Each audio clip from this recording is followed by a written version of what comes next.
Now to breaking news surrounding the death of NASCAR great Kyle Busch. Busch died suddenly yesterday at the age of 41, and in the last hour we got the 911 call that was placed after Busch fell ill.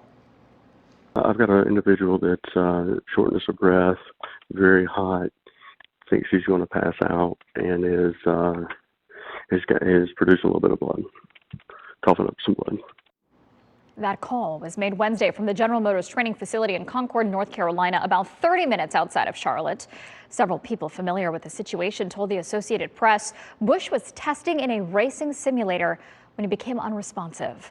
His family said Thursday he had been hospitalized with severe illness, but at this point, no cause of death has been released.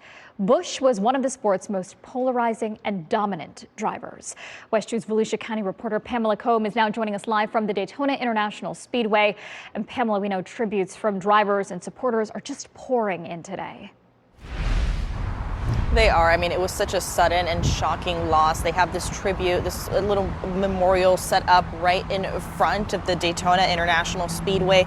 People have been stopping by all day, dropping off flowers, M&Ms. That was probably the most well-known partnership in NASCAR history that he had. We've been speaking with local racers and fans who say he inspired a new generation of drivers with his passion and competitive spirit. On a smaller track, you can fudge a little bit.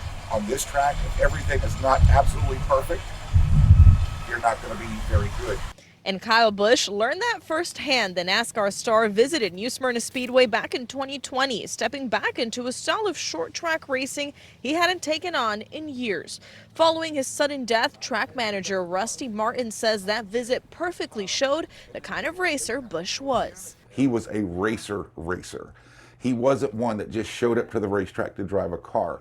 He was a racer. He made sure that his car was at its best. And there's a lot of them that just go when they plan on their crew to take care of it for it. He wasn't that way.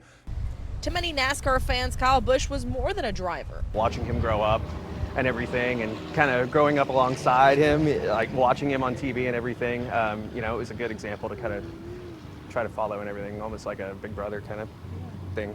Now, Jerry Shane says there'll be something missing every time the green flag drops. If you went and you watched the races, you could tell when Kyle Busch was on the racetrack. No matter what, his car had like a different attitude and everything to it. It's just he is the greatest driver of this generation. Some would call him a polarizing driver, but one who also never backed down from competition. That's what makes this sport what it is because you have your rivals, and if you don't have your rivals, it's not a lot of fun. And he threw a lot of flavor into the NASCAR racing.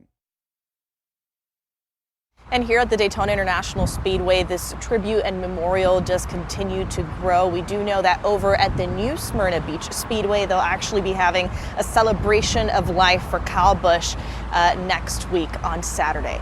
Covering Volusia County, live in Daytona Beach, Pamela Combe, West 2 News. Truly a big loss. And in about an hour, we expect to hear from NASCAR's CEO. We're going to continue to follow this story and bring you updates on air and online at WESH.com.